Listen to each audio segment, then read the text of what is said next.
Oh my gosh, this project sucked. I had to do it 3 times and I still don't know if I got it right. You need to let me know. This is how it all started. I had a great vision in my head about what I wanted this project to be. It's just a small bowl for rings or change. I had tons of resin gummy bears ready for a different project. I went to Dollar Tree and grabbed some air dry clay. I didn't realize it was going to be a terracotta color because reading labels is for amateurs. I wasn't thrilled about that, but that was my oversight, and all in all, not a big deal. I rolled it out and draped it over the little bowl and let it dry overnight. The next day, I head back to the craft room ready to paint, and this is what I found. You have got to be kidding me. I hemmed and hawed, pulled myself together, and pulled out my paper clay. I love paper clay. I got busy, rolled it out, draped it, and let it dry. I don't know why I didn't go with it in the first place. Next day, I headed back to the shed, and it looked okay, but I still wasn't so sure.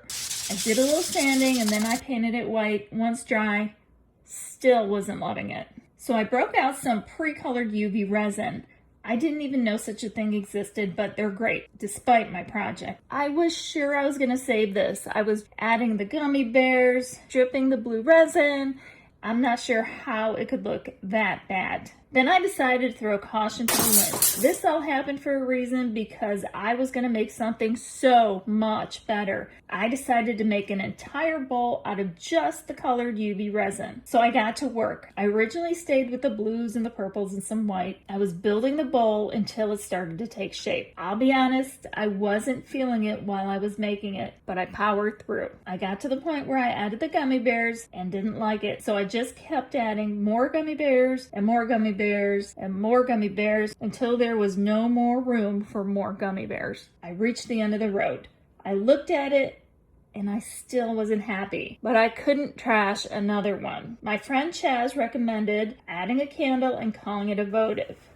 A little less bad. I showed it to my sister and my niece. My niece was firmly in my camp. We hate it, but my sister loves it. She thought it was fun, funky, and cute. And you guess what she's getting for Christmas? Now I need you to decide and break this tie. It's time for the shimmer scale. Are you team fun and funky, go 10, or team Fiasco, 1? Let me know in the comments below, and let me know a project that went south on you. Remember, life's too short not to shimmer, so grab your glue gun and your glitter. Be sure to check out this project and be sure to subscribe to see if I can pull off next week's project.